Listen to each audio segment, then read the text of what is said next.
The American Revolution was a war for independence, but it also grew out of a larger regional and global context.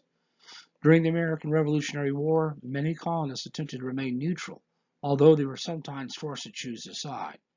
Those who sided with Britain in the conflict were known as Loyalists or Tories, sometimes suffered at the hands of those who supported independence. On the other hand, pro independence patriots or Whigs were faced with harassment or trouble from Loyalists or British soldiers. The American Revolutionary War was part of a larger global conflict between Great Britain and France. The newly emerging United States benefited greatly from anti British sentiment in France, Spain, and the Netherlands. At the end of this unit of study, the United States history student should be able to answer these focused questions in its entirety. 1. What challenges did the British and American military leaders face in the Revolutionary War? 2. What were some of the key turning points of the Revolutionary War, and how did they change its direction? 3. In what ways did the American Revolution function as a civil war? 4. How was the Revolutionary War an engine for political and social state change? And 5. How did the Revolutionary War impact African Americans, women, and Native Americans? Mobilizing for the war. Over the course of the war, around 35,000 professional British soldiers and 30,000 German Hessian mercenaries, professional soldiers for hire, were sent to North America to try to end the rebellion and independence movement. In addition, the British counted on help from Loyalists. African Americans seeking freedom and Native Americans allied to the British, often those who had become frustrated by American colonists moving into their lands. From the beginnings, it appeared that the British Empire had the advantage in a war with a greater military and greater economic support. Despite the odds, the American patriots, with the help from France, the Netherlands, Spain, and other countries, would emerge victorious from the American Revolutionary War. The Continental Army was formed on June 14, 1775, when the Continental Congress recognized that they needed greater experience, training, and unity than the militia, citizen soldiers, alone could provide. They selected George Washington as the commander-in-chief of the army and named him their general. Over the course of the war, about 200,000 Americans served in the military forces. About 100,000 were militiamen, about 100,000 were part of the Continental Army. Members of both of these groups came about from different parts of the American society, but often included poor farmers, indentured servants, and immigrants. In addition, around 5,000 members of the Patriot forces were African Americans, either free individuals or enslaved men who may have been given the promise for freedom for their fighting. In addition to disease, desertions became a serious problem that plagued the military. Whereas Great Britain had functioning financial and credit systems with taxes, the Continental Congress lacked any solid authority, especially at the beginning of the war, and had to request any funding that they needed from the states. Native Americans played vital and complicated roles in the war. Both the British and the Patriots courted Native American allies to aid them in their conflict. Overall, the British were more successful at gaining Native American allies due to their past relationships with the Indian nations and their promises to protect their lands from encroachment. Many Native American nations, especially those in the New England region, attempted to remain neutral. Others formed alliances or military partnerships with either the British or the Americans, depending on what seemed to be most beneficial to them at that time. Although the British and Americans viewed the Revolutionary War as a global conflict for empire or as an independence movement, the Native Americans viewed the war through the lens of their own histories and perceptions of how their involvement would benefit or hurt themselves or their nation.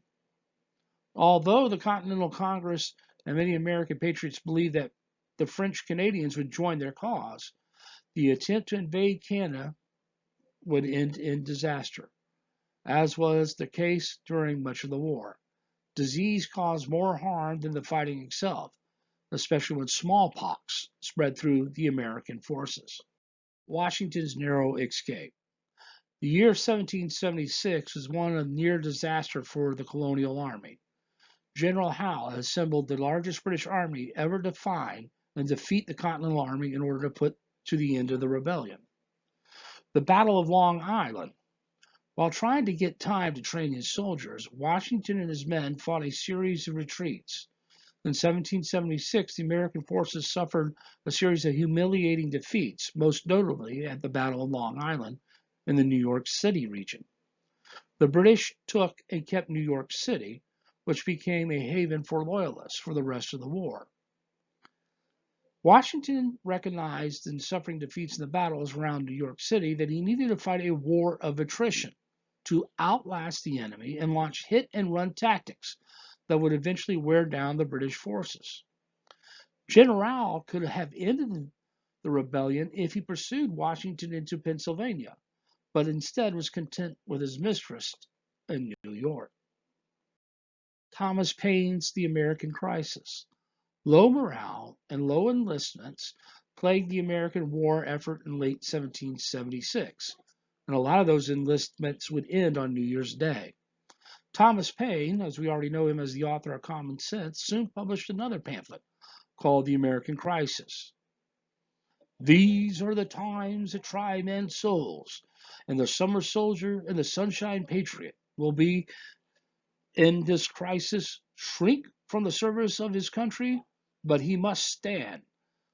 It now deserves love and thanks of man and woman. Tyranny like hell is not easily conquered. Yea, we have this consolation with us: the harder the conflict, the more glorious in triumph. Washington was so moved by his words that he ordered that it be read aloud to his troops, and it convinced many colonists not to give up the cause. Additional supplies promised to Washington by the Continental Congress helped boost the morale.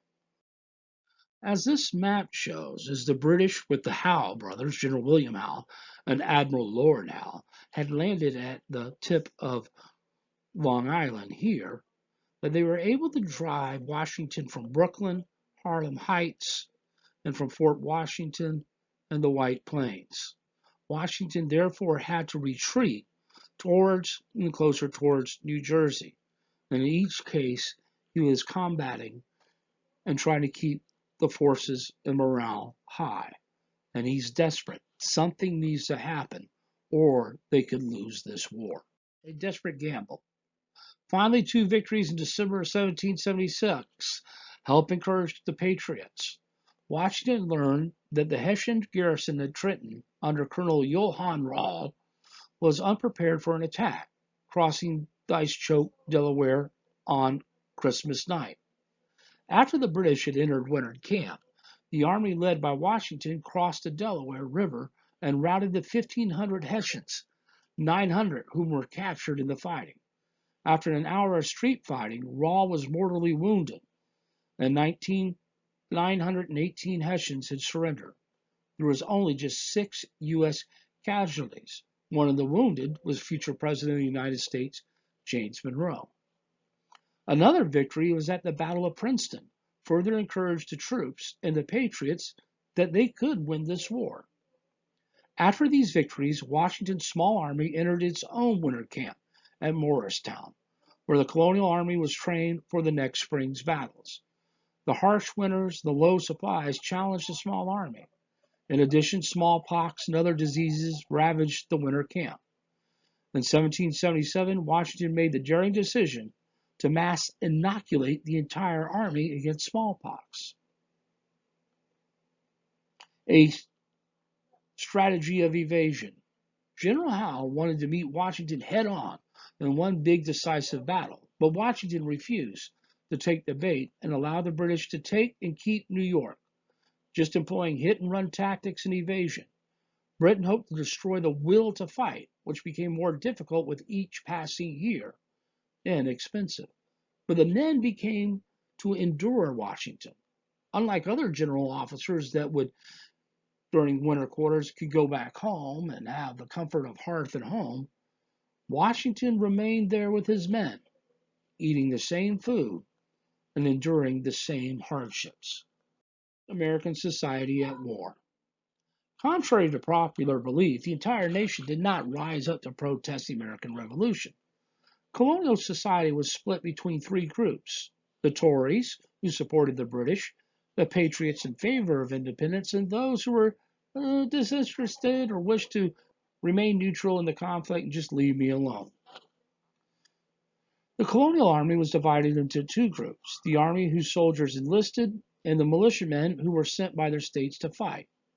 This illustration, drawn by a French lieutenant, captures the variety of uniforms worn by the Patriot forces in the war, starting from left to right. A black soldier, freed for joining the 1st Rhode Island Regiment. A New England militiaman, right next to him. A frontiersman, and a French soldier, an artilleryman holding the matchstick. The Continental Army was not segregated, and unfortunately, after independence was won, the Army would be segregated all the way up through the Second World War. With the problems of finance and supply, any effort required money, and the United States was rich only in resources and needed to find outside sources to provide much needed supplies. Until it won a major victory, the Continental Army would have grave difficulties meeting its needs. Setbacks for the British, 1777. Philadelphia, the capital of the newly formed nation, was the goal of British General Howe during the campaign of 1777. Washington had placed his troops along the Brandywine River to guard the main fords by placing detachments of troops at Piles Fords, the southernmost possible crossing of the river, and Worcester Ford, the northernmost crossing of the river before it forked. Washington hoped to force the fight at Chad's Ford, in an advantageous position. The day the battle began, with heavy fog, which blanketed the area, provided cover for the approaching British troops. Howe split his forces, and by doing so, the British appeared to be on the American right flank, outflanking them. Washington realized that he had been outmaneuvered, and he ordered his army to take the high ground around Birmingham Fields Meeting House as a last defense. Unfortunately, in the confusion caused by the surprise, the Americans were unable to successfully defend their position. The Americans fought valiantly, but they had been outwitted on the rolling hills along the Brandywine. And although the American army was forced to retreat after the Battle of Brandywine, the defeat did not demoralize the men. They believed that their defeat was not a result of poor fighting, but rather because of unfamiliarity with the landscape, poor reconnaissance, and of course the damn fog. During the next several days, General Howe and his army moved closer to Philadelphia with little opposition from Washington. The two armies maneuvered in hopes of finding the other at a disadvantage, but no decisive military actions were taken during the next 2 weeks. Congress had to abandon Philadelphia and moved first to Lancaster and then to York to escape before the British took over. The campaign of 1777. The British plan in 1777 was to divide and conquer. London felt that the trouble was in New England and planned to cut New England off from the rest of the colonies and end the rebellion immediately. Gentleman Johnny Burgoyne, the man you see in the painting before you, was to bring his main forces down from Canada along the Lake Champlain route to the area near Albany, New York. General William Howe was to come up the Hudson River to meet Burgoyne, and General Carleton was to come from the Great Lakes and St. Lawrence area. This effort failed for the following reasons. First, Carleton was hindered by General Benedict Arnold in Indians and did not arrive in time, although he had a year earlier, in October 1776, destroyed the entire American fleet assembled by Arnold at the Battle of Valcour Bay before withdrawing to winter in November. Howe, with 15,000 troops, went to capture Philadelphia first, expecting Tories in Pennsylvania to rally to the crown. And although he forced Congress to flee on September 19th and occupied Philadelphia, he did not go to aid Burgoyne in this time. Burgoyne was burdened by the heavy baggage train carrying the clothing of several officers' wives and of Burgoyne's mistress, which bogged down by the lack of adequate roads, which he had to chop out of the forest. Burgoyne, feeling trapped by a force 3 times the size of his own 7,000 men and suffering many casualties, surrendered at Saratoga on October 17, 1777, to General Horatio Gates. Gates took full credit for the victory, although in reality it was due to the heroics of General Benedict Arnold, who had rallied the troops to victory. Arnold was shot in the leg during the battle. Burgoyne's remaining 5,700 troops, laying down their arms, were marched back to Boston with the promise that they would not fight again. The victory gave Americans a much-needed morale boost, proved that they could withstand the best England had to offer, and forced Britain to seriously reflect on the war. The alliance with France. The victory of the Americans at Saratoga was a turning point.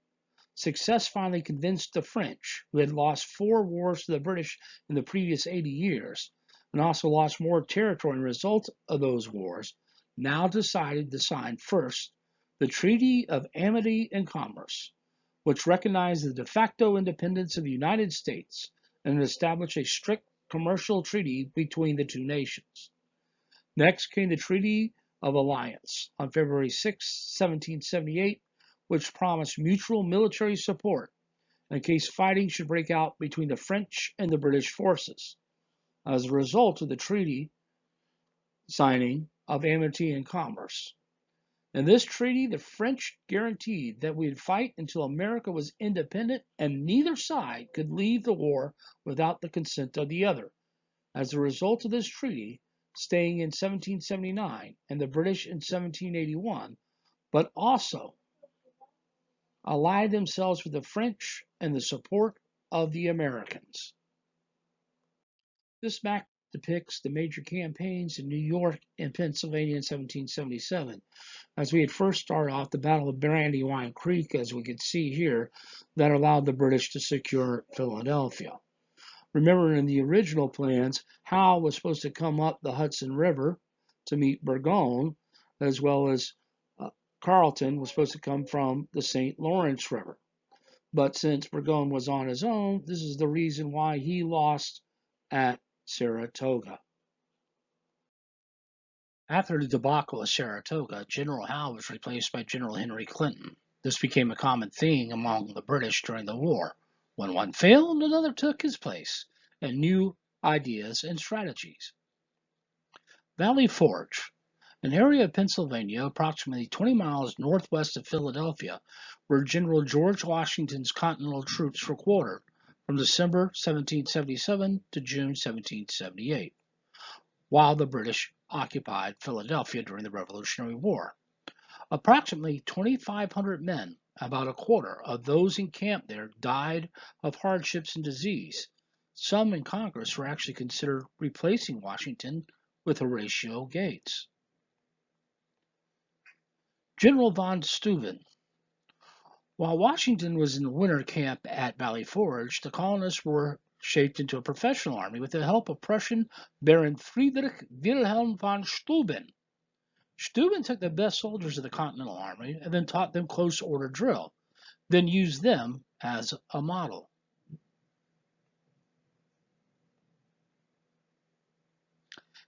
Gilbert du Motier, Marquis de Lafayette, was a wealthy French idealist. He also volunteered to join the Continental Army to help the Army's war effort. In time, he became a very trusted aide to George Washington. Benedict Arnold. The seeds of his treachery and betrayal were planted during his recuperation period from his war wound at Saratoga. Arnold was also upset at the Congress because they would not promote him, although he felt that he deserved the promotion. And in a lot of ways, he was probably right. He was also money hungry and wanted more money as well. Washington would appoint him as commander of Philadelphia after the British had vacated, and there he fell in love and married a British Tory, Peggy Shiffin. It's through Shiffin's efforts that he later would come in contact with the British Major John Andre, who was in charge of British intelligence. Arnold was furious with Washington because he forced him to stand in a court martial instead of giving just a little slap on the wrist of a letter of reprimand when he was accused of violations as being in charge of Philadelphia. He asked for and Washington made him military commander at West Point. This is when the patch is going to all unveil. Arnold was going to hand the keys to the fort over to Andre, and he met Andre personally and gave him all the information he needed, and then Andre left. But Andre was then captured by militia forces in the woods. And then when the plot unraveled, that is when Arnold decided he needed to get the hell out of West Point, and he left on the Vulture. As Thomas Paine would write in one of his crisis letters, one vulture receiving another. Arnold went on to go command British forces, given the rank of brigadier general along with 20,000 pounds, even though the plot had failed. Andre would be hanged for being a spy, since he was caught wearing civilian clothing and not military clothing. But Arnold made the mistake of jumping the ship too soon and choosing the losing side. He'd go back to London, and where he would die there in 1801, when the United States earned their independence. His name became synonymous with treason. This map shows the war on the frontier. Significant battles in the Mississippi Valley and frontiers on the seaboard states added to the ferocity of the fighting and strengthened some American claims to Western lands. The war in the West. At the same time that major battles were being fought in the colonies on the eastern seaboard, British soldiers were stirring up Native American forces in the Ohio River. These actions were intended to result in support from the colonial army, and thus divide it. It would be easier to conquer, but things did not end up that way. British attacks and encouragements exacerbated pre-existing conflicts between American colonists and Native Americans. In 1778, George Rogers Clark and 175 Patriot frontiersmen, including French-Canadian volunteers, began a journey westward on the Ohio River to confront the British troops in the Ohio, Indiana, and Illinois regions. They captured British-held Kaskaskia and Vincennes and used brutal tactics in their treatment of Native Americans allied with the British to try to convince them to join the American Patriot cause. Patriot forces under General John Sullivan were sent to western New York to confront Mohawk River leader Joseph Brant and other Iroquois forces and loyalists who had attacked the frontier settlers.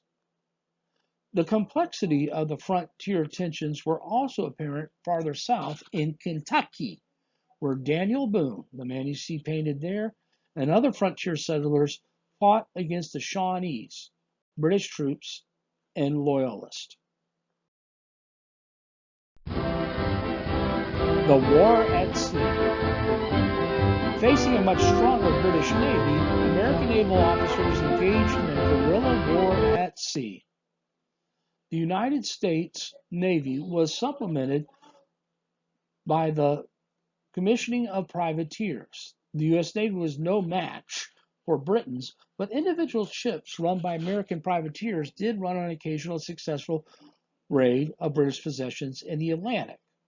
The American naval flag during the American Revolution bore the motto, "Don't tread on me." This was similar to the Gadsden flag that's yellow in color that you've seen as a rattlesnake coil, saying the same thing. And this was the first symbol of the United States, was the rattlesnake. Why the rattlesnake? Well, the rattlesnake first warns you by rattling. And if you don't keep the warning, then bam, it's going to bite you. Captain John Paul Jones, who commanded the Ranger out of Portsmouth, New Hampshire, conducted sea raids on the coast of Britain. He took command in 1779 after he lost his ship to other elites, so to speak, of the French merchant ship renamed the Bohème Richard in honor of Benjamin Franklin, who was in France. who helped him secure the ship. On September 23, 1779, Jones engaged with the British frigate HMS Serapis in the North Sea, daring sailing in close, lashing the vessel to the British ship. The fighting in the battle at point-blank range. During the fight, two of his cannon burst, and the British captain asked Jones if he was ready to surrender. Replied Jones, "Sir, I have not yet begun to fight."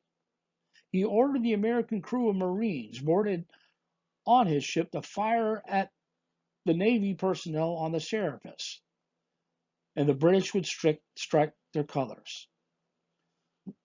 Jones and his men would then take and come aboard the Serapis and reflagging it with the American flag. As they sailed off, they could look behind them as they watched the Bohème Richard sink into the sea. Jones is considered the father of the United States Navy. The war moves south. The British moved south in late 1778 to try and locate the Tory base that they believed would rise up and support them against the colonials. However, their actions of raping and pillaging the colonialists they found did not endear themselves to whatever Tories were still in the area. Fighting in the South became particularly brutal. Loyalists and Patriots fought each other. It was basically a civil war. Some of the British troops followed aggressive policies. The British attempted to undermine Patriot colonists by encouraging their Native American allies to attack. And other policies combined to turn many who had been neutral or loyalists to support the Patriots. War in the Carolinas. At the Battle of Camden, the British defeated the Colonials, and the hero of Saratoga, Horatio Gates, commander of the colonial forces, fled for his life. The Continental Congress would replace him with Nathaniel Greene in 1780. Greene had served under Washington and adopted a strategy of attrition. Greene took over on October 14, 1780. He's the man you see in the painting before you. Washington chose Greene to be the commander of the Southern Department of the Continental Forces because Greene understood Washington's strategy. And what Greene would do is he would fight and retreat if pressed by the British and then withdraw. And when the British would withdraw, and then hit them again. Patriot guerrillas forces aided with the American cause. Francis Marion, known as the Swamp Fox, was a persistent adversary of the British in their occupation of South Carolina in 1780 and 1781, even after the Continental Army was driven out after the Battle of Camden. Due to his irregular methods of warfare, he is considered the father of the modern guerrilla war and is credited with the lineage of the United States Army Rangers.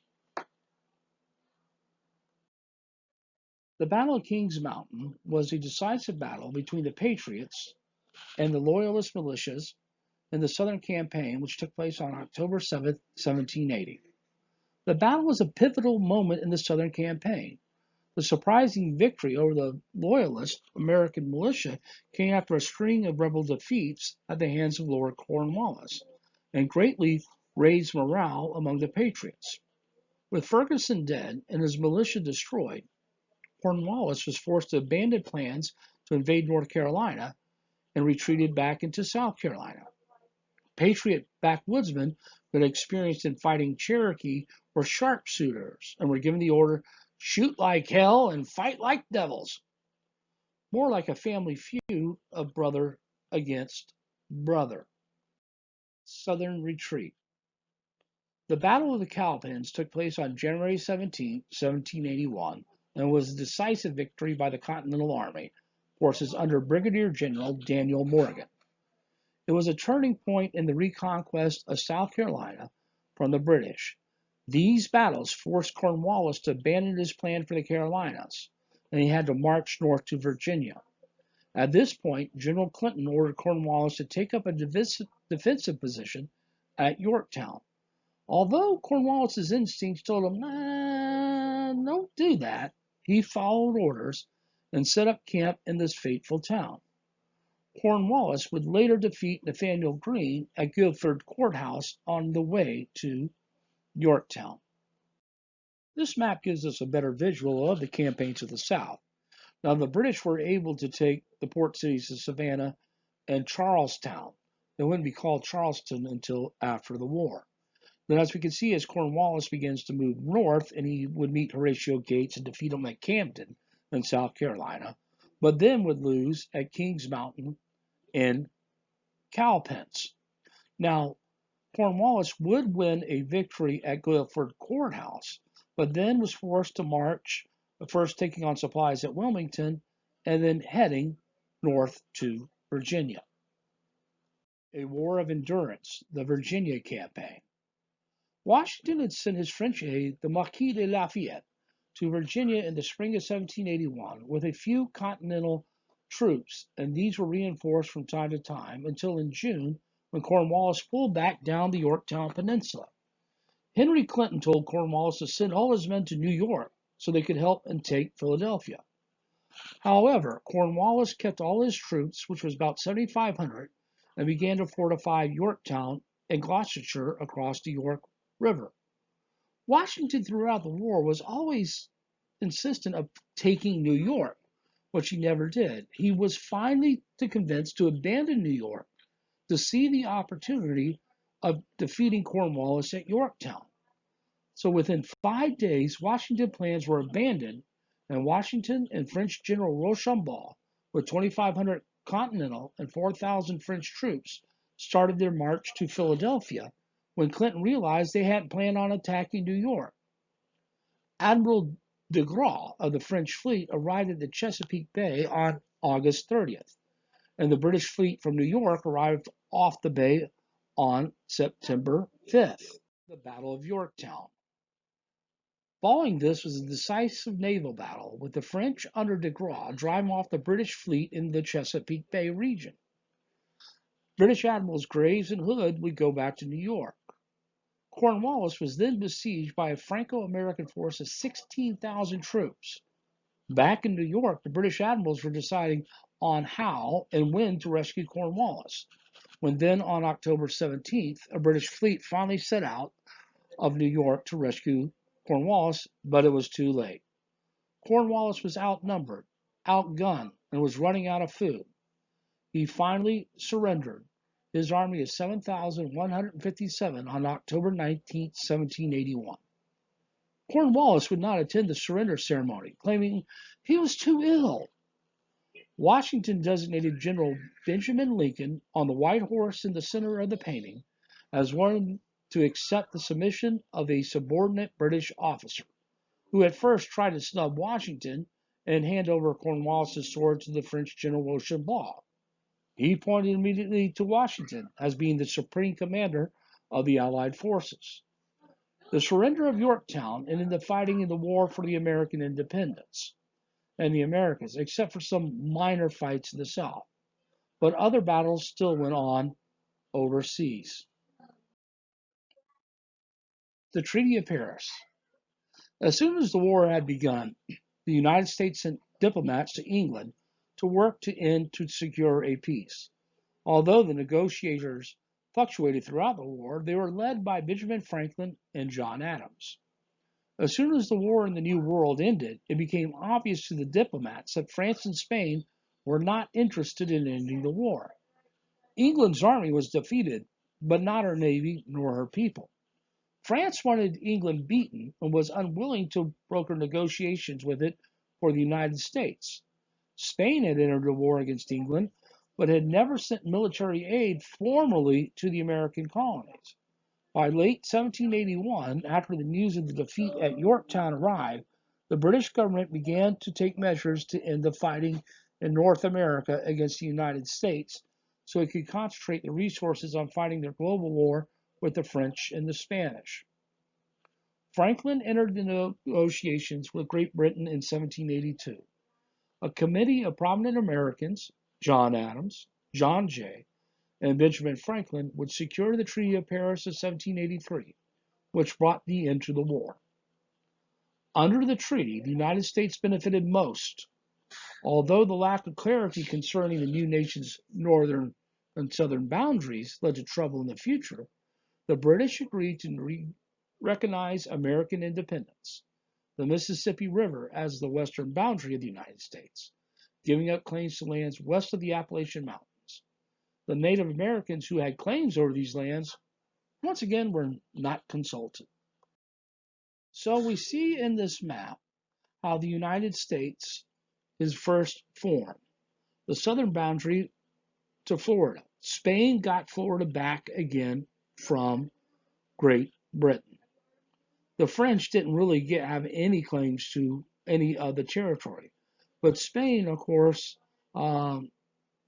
had territory that were in dispute with the United States, as you can see here. This is going to bring about trouble.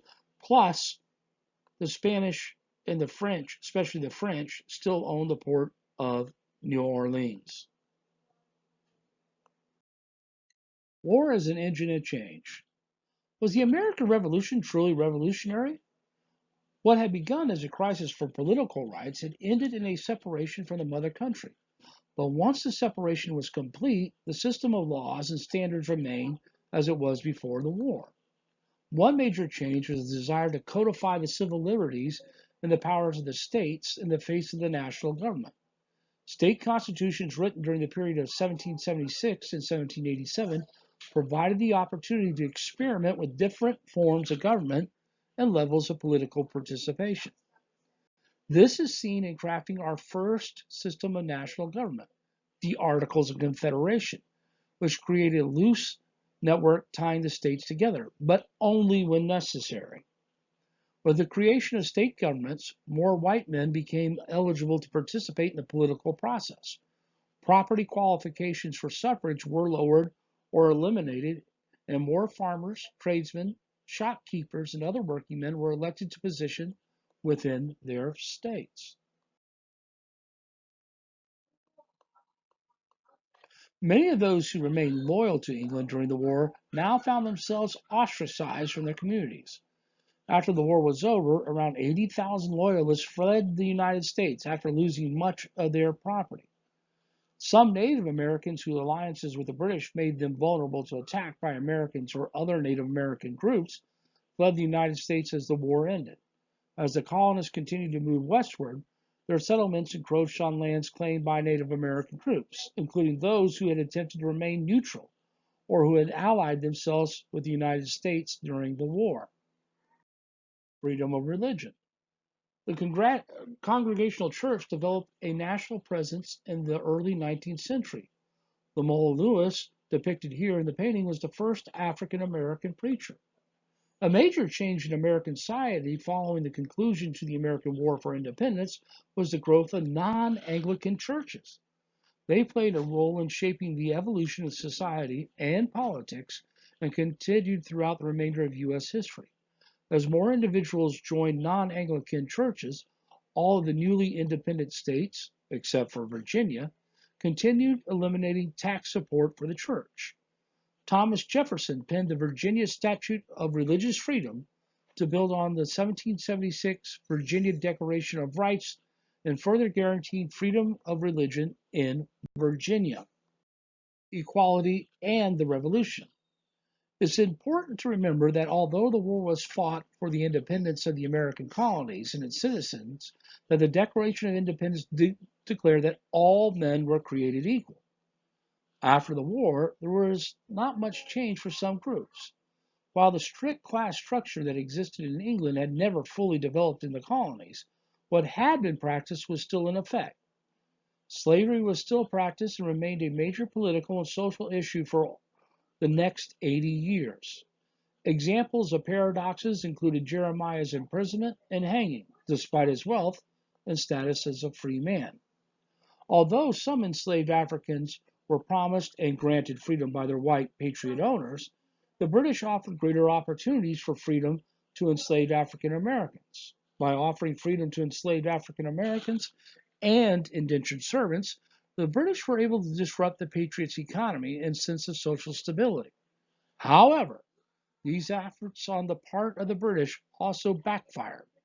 The terrifying prospect of British troops arming slaves persuaded many Southerners who had not fully made up their minds to join the Patriot cause. The status of women. Abigail Adams, wife of John Adams, in the 1766 Pastel. Though an ardent patriot, Adams and other women like her saw few benefits from the new United States. The Revolution created some new opportunities for women, including the ability to support their armies by handling supplies or becoming camp followers.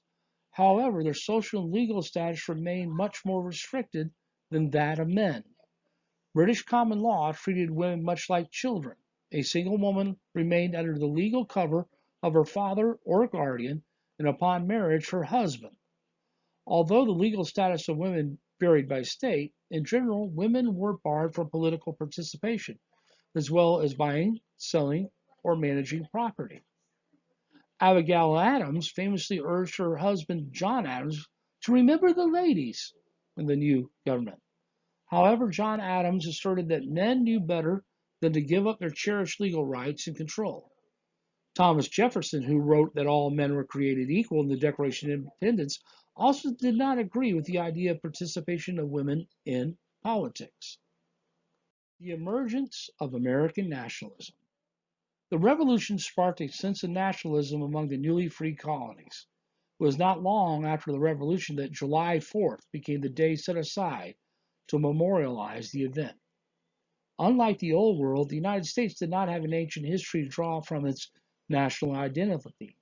Therefore, it became seen as a nation set apart by God for a higher purpose, to lead the world to greater liberty and freedom.